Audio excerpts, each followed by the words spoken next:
It's okay if you finish cooking something easy after your guests arrive. Some dishes must be prepared a la minute, as chefs say. Just remember to keep talking. One of the biggest mistakes people make when they cook for other people is to think that it has to be fancy and elaborate. This results in enormous expense and 9 days of labor. Plus you end up trying to assemble a croquembouche in front of your guests and everyone's experiencing flop sweat. Believe me, I understand the need for easy and speedy. After a 12-hour day of shooting chopped, say, I'm talking stir-fry, spaghetti, heck, peanut butter sandwiches. But that's not about the joy of food. That's survival. It's very important to me that people who are actual chefs and other professionals in the culinary world understand that I'm not, and have never held myself out as being, like a CIA-trained chef. It's a 12-hour cooking class for me on the set of Chopped. You'd think I'd get sick of it, but it's a source of endless interest to me. The only thing I don't like about it is it's a long day and my feet hurt. Otherwise, I love it. Planning a dinner party in a way that you're actually capable of getting it done without panicking is important. It's bad hospitality for the host to be freaked out. One of the smartest things you can do on Chopped is to take one of those ingredients and make a pickle out of it, because almost every dish benefits from that. I'm feeling like those intuitions are becoming more natural. For me, the kitchen is the most special room in the house. It's a place for adventure, not drudgery, but discovery, sharing and showing off with friends, trying new ideas. Cooking for people is an enormously significant expression of generosity and soulfulness, and entertaining is a way to be both generous and creative. You're sharing your life with people. Of course, it's also an expression of your own need for approval and applause. Nothing wrong with that. Because the show is popular, people do recognize us on the streets. In actuality, there was casting for the show, and it was pretty difficult. I went in saying I wanted to be the food guy. However, I was a restaurant critic at Chicago Magazine before I worked at Esquire, and I'd been a really enthusiastic home cook for a long time. It's just something I'm passionate about. The great mystery to me is how restaurant critics think they can get away with doing their job without anybody noticing who they are. I think that curiosity happened on these reviews where I was just a guest of the reviewer, because it introduced me to new cuisines and to the idea of cooking as a mechanism for studying other cultures and understanding other parts of the world. I cook everything. I love Mediterranean cooking. I love Asian cooking. I do lots of Japanese noodles. Sesame oil is probably my favorite condiment, period. I like to have friends in the kitchen and make a big mess and use every pot in the kitchen. I'm in a loft and the kitchen is in the very center of the apartment. The whole place revolves around it. I've leased the apartment. My partner is going to come out here. But we're keeping our house in Chicago because real estate is a really good investment, and also because it is just crammed with full of stuff.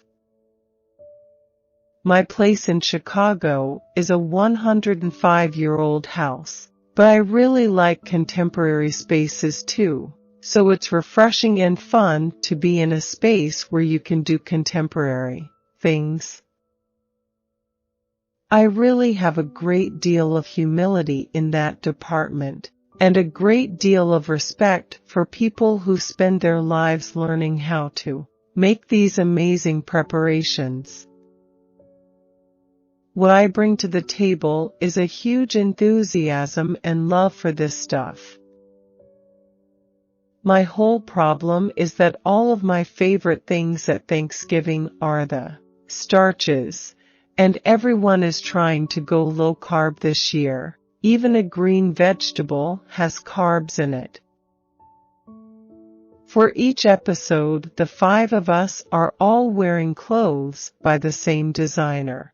It's a different designer for each episode, but for each one we're all wearing their clothes. Tom is one of those wonderful people to cook for because he absolutely loves it, just loves it.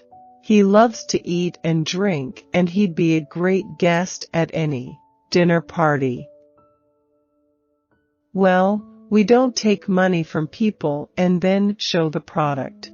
It has to be a product that we like anyway, and that's true for all 5 of us, which is one of the really nice things about the way we make the show. Queer Eye for the Straight Guy is a form of service journalism. To be successful, I think it has to be a combination of a good story. It has to be funny, and it also needs to be packed with useful information. I had a really good time with Martha Stewart, who also is somebody I really admire a lot. I've learned a lot from her, and I think all of America has, about attention to detail and using fresh ingredients and making things beautiful and special. Oh, did I tell you I have a cookbook? I have a cookbook deal. No, Queer Eye has a book coming out before mine, in the spring of 2004, in which each of us has a section and we do a brief overview of our subject area. If I have committed any culinary atrocities, please forgive me. I am much more interested in the process than results. Jay Leno is not a guy who likes change. He eats the same food every day. You know, the great irony is that people think you have to have money to enjoy fine food, which is a shame. When I come home from a shoot, I'd rather reheat food I've made than eat takeout. I've always hoped Chopped would telegraph our enormous affection and love and admiration for chefs and food, but at the same time, we are inflicting extraordinary cruelty on them. To me, the kitchen is a place of adventure and entirely fun, not drudgery. I can't think of anything better to do with family and friends than to be together to create something. I'm really trying to respond to the foods that are in the stores and just pulling the things that are the very best and cook what looks beautiful and is seasonal. That's the way to go. I love going to the grocery store and the market. None of it's drudgery for me. Washing dishes is the drudgery. Not to sound too much like Christopher Guest in Waiting for Guffman, but on Thanksgiving you're putting on a show. In recent years, I've been writing because I'm fortunate enough to work in the world of food television, to travel and taste and learn about cooking from the best chefs in the business. A friend told me about the casting notice for Queer Eye. I was in Chicago and I had a contract with Esquire magazine, so had been coming to New York City regularly and thought I'd catch a cheap flight, crash on a friend's sofa, and do this hilarious audition that I had no chance of winning. I'm a home cook and love to read about food, but I'm not trained as a chef. I'm just really into cooking and passionate about it. The best way to learn is live, in person, cooking, feeling, smelling and tasting, but TV is the second best thing to that. It's a halfway facsimile.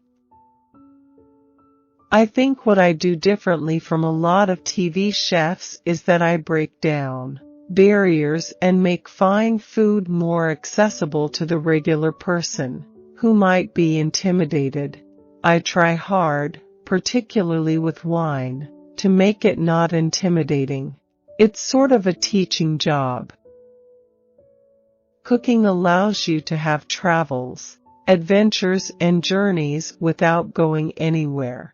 The running joke between my partner and me is that I'm not really concerned about how long it takes or how much I destroy the kitchen, because I just have such a good time doing it. The world is full of people who would like nothing better than to spend 6 hours on a golf course. I would rather be chopping shallots. People who hardly ever cook at all, suddenly at the holidays, feel like it's their responsibility to not only cook dinner for large groups of people suddenly, but to serve things that are fussy or fancy or formal. And I don't think that's what anybody really wants, especially if you're not good at it. When the idea of Chopped surfaced, it was originally meant to be taped at some guy's mansion with him and his crazy chihuahua. A stuffy fellow in a tuxedo was to host, and the losing chef's dish was then fed to the dog. I am not kidding. I saw it. I think it is genius. Twisted, but genius. I had a little epiphany when I was a writer at Chicago Magazine. I sat down to dinner at the Ritz-Carlton. Somebody poured a white dessert wine with chocolate cake. It was a wine I would never have expected to make sense. The idea of any wine tasting fabulous with chocolate cake was fascinating to me.